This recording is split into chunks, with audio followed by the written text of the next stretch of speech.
Therefore called she his name Dan. And Bilhah, Rachel's maid, conceived again, and bare Jacob a second son. And Rachel said, with great wrestlings have I wrestled with my sister. There's that envy again. And I have prevailed. And she called his name Naphtali. When Leah saw that she had left bearing, she had a few children, but now was not able to have them. She took Zilpah, her maid, and gave her Jacob to wife. And Zilpah, Leah's maid, bare Jacob a son. And Leah said, a troop cometh. And she called his name Gad. And Zilpah, Leah's maid, bare Jacob a second son. And Leah said, happy am I, for the daughters will call me blessed. And she called his name Asher. And Reuben went in the days of wheat harvest and found mandrakes. And of course, Reuben is Leah's firstborn son, Jacob's firstborn son. He finds these mandrakes in the field. And the non-believers in the region, in that cultural area there, believed that these were a type of fertility medicine or herb that could help them to bear children. Reuben went in the days of wheat harvest and found mandrakes in the field and brought them unto his mother Leah. She had left off bearing children and had to give Zilpah, her maid, and he's like, Mom, maybe these will help you. Then Rachel said to Leah, give me, I pray thee, of thy son's mandrakes, because Rachel never had a child yet, just through her maid. And she, Leah, said unto her, is it a small matter that thou hast taken my husband? You've already taken his love. And wouldest thou take away my son's mandrakes also? And Rachel said, therefore he shall lie with thee tonight for thy son's mandrakes. I'll send Jacob in unto you tonight. And isn't this a mess? Man, it sounds like cultural America today, doesn't it? And Jacob came out. I mean, they could have all went on the Jerry Springer show. And Jacob came out of the field in the evening, and Leah went out to meet him and said, thou must come unto me. Tonight you'll be with me and spend the night with me, for surely I have hired thee with my son's mandrakes. Are you kidding? Here's even hired sex, if you will.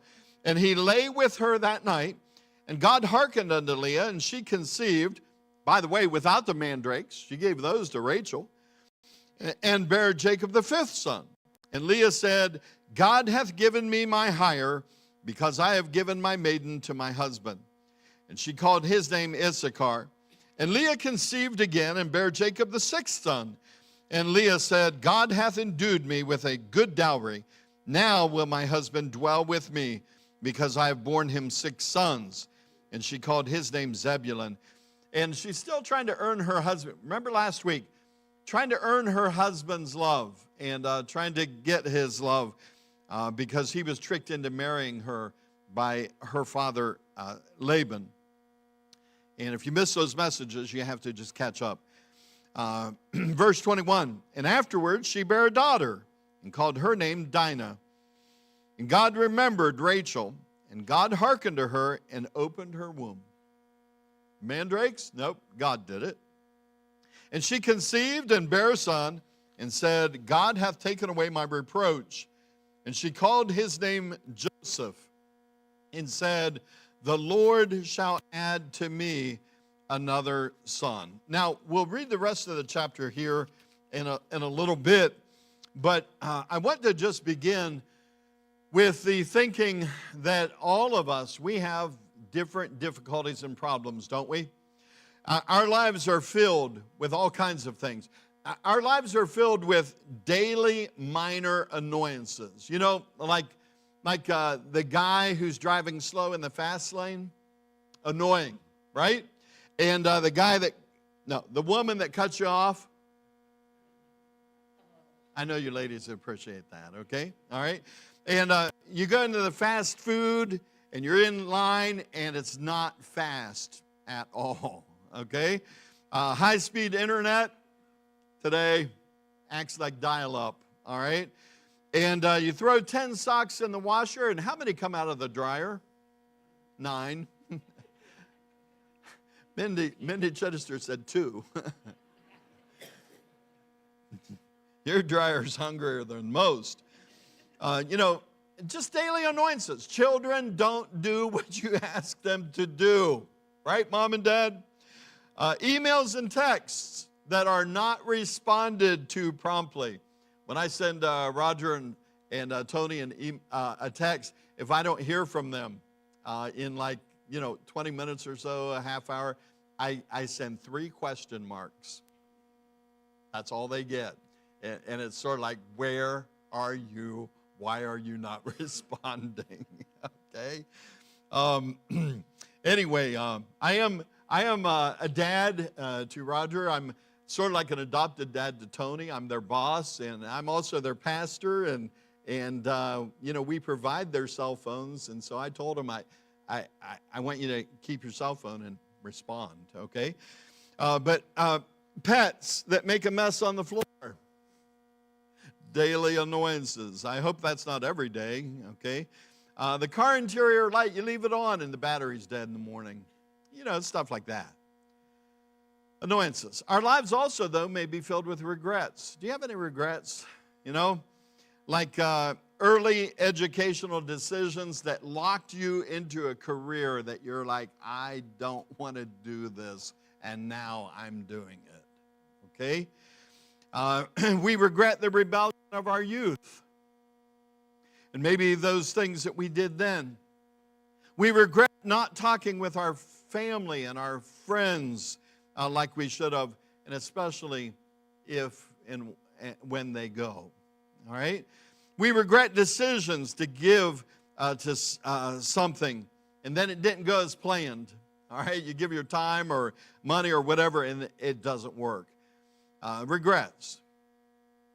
Yeah, that's life. Daily annoyances that are minor, regrets. Our lives can also be filled with affliction, though. Aging reminds us of the one-way flow of time. Time doesn't go backwards, does it? It constantly is moving forward. And as time goes by, the older we get, and all of a sudden, our youthful abilities are waning and not there like they used to. Can anyone else relate? Afflictions. Loneliness can make our hearts ache, and that can be a real affliction because we feel separated from home or friends or family, and even those who live in the same house, though, we can feel separated with because of a strain, perhaps, in the relationship. Afflictions. Our lives can be filled with hearing the words cancer, hearing the words of some other disease or some other difficulty or some heart issue. Our lives can be filled with fear, fearing a job loss, fearing failure, and fearing what people will think of us. And so putting on this front or this attitude or appearance, fear that we're not making a difference in the world, fear of maybe we're not even making a difference we feel in our family. Fear, daily anxieties. You ever felt that anxiousness? I have. And I know some people feel it a whole lot worse than others. And what a terrible thing that is. And then there's just free-floating fears that just sort of come out of nowhere and they show up in things that we're not sure about. Those are all some things that we face in life. But none of these miseries are the worst. There's a problem that's bigger than all others, and that problem is the sin problem. Here's a quote I'd like to read to you. It says, "The whole range of human miseries, from restlessness to estrangement, through shame and guilt to the agonies of day, all of them tell us that things in human life are not as they ought to be, None of these troubles, though, matter as much as sin. Number one this morning, the world's greatest problem then is sin. That's what the Bible teaches is the underlying problem for all problems. You know, the Bible says the love of money is the root of all evil. But the Bible also calls out other sins, and it is actually sin in the Garden of Eden that broke the order, broke the harmony, broke the peace of God's world. And that means, you know, before sin came into the world, in the Garden of Eden, everything was perfect. Everything was, no thorns, no heat of the day, no freezing temperatures, no sickness, no flu, no paper cuts, nothing at all. No aging, no taxes, and etc.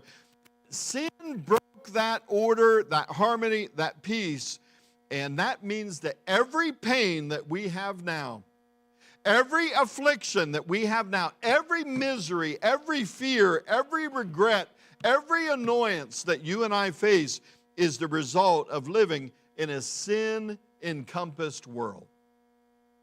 The Bible tells me that even all of creation groans because of sin. You know, the Bible talks about sin using lots of concepts and images. Sin is breaking God's law, it says in His Word, failing to trust Him, wandering from a path. Sin is a hard heart, a stiff neck. It's spiritual blindness, spiritual deafness. Sin is overstepping with transgressions, doing things that we should not and not doing things that we should be doing. Sin is like a beast crouching at our doors, is one analogy that the Bible gives. Sin is found in our desires and in our actions. It's found in our thoughts, emotions, words, deeds. It's anything that displeases God and therefore deserves blame. Sin breaks things that God made, thus offending God. Sin wrecks things, doesn't it? But let me say this, but grace overcomes even all our sin. Sin wrecks. But the Bible teaches it doesn't wreck God's promises. The Bible teaches us that grace can overcome sin. And this is the theme, really, of Genesis 30. Here you've got all these things going on. And like I said, it sounds like that the Springer show and whatever. And you say, Pastor, do you sit around and watch that? And, I've seen clips of it, bits of it, scrolling through. And I'm like, what a mess, what a problem. Man, I watch that stuff, okay? I don't even know if he's still on, but don't watch that stuff. But this is the theme of Genesis 30. Sin, sin, sin, sin, but also grace in spite of our sin. Here all these sins are there in the chapter, and yet Jacob and his family were chosen to be God's blessing to a sin-cursed world. Jacob and those around him were dreadfully sinful people. They were doing. And in Genesis 30 alone, you're seeing polygamy, you're seeing envy, you're seeing superstition, you're seeing deception, you're seeing theft in the last part of the chapter here. But we'll also see grace in the chapter that will continue to triumph in Jacob's life. Sin wrecked things in Jacob's life, but grace, God's grace, overcame those sins. And this is the main point of this chapter, and it's the main point of the sermon today. Now, we have to talk about their sin, but the main point at the end is thank God for His grace. And that could be said in each and every one of us, because we can see here sin doesn't have the last word in God's program.